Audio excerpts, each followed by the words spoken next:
have a real problem with the way I'm hearing people talk about this YouGov poll from last week. This poll has been invoked from at the highest levels. Vice President Vance, when he was hosting Charlie Kirk's podcast yesterday, invoked this poll to make a point.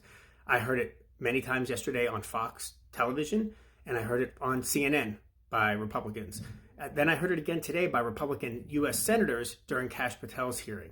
This is deeply problematic. The poll itself is scientifically sound, but you got to understand context, and this is why you need to be a good consumer of media. So as soon as I heard it mentioned the first time by the vice president, I thought it sounded odd, and then I realized what happened.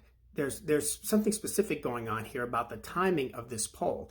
It was asked September 10th, 11th, and 12th, so the day Charlie Kirk was killed and the 2 days afterwards.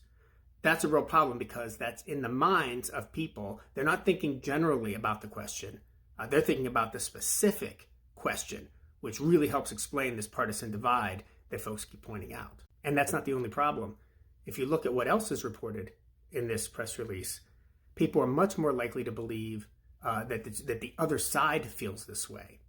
Furthermore, take a look at this. When they've asked the question directly after particular officials had violence committed against them, this is what you see. So there's no surprise at all that the results came out this way. And that's not a problem. You have to take a poll at a particular moment in time. And YouGov decided to take this for a good reason. The problem is that I'm hearing people saying that it stands for everything, that this poll is just, generally speaking, liberals are okay with political violence.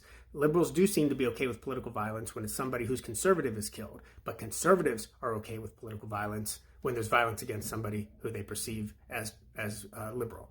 Short answer is, if it sounds ridiculous, it probably isn't true.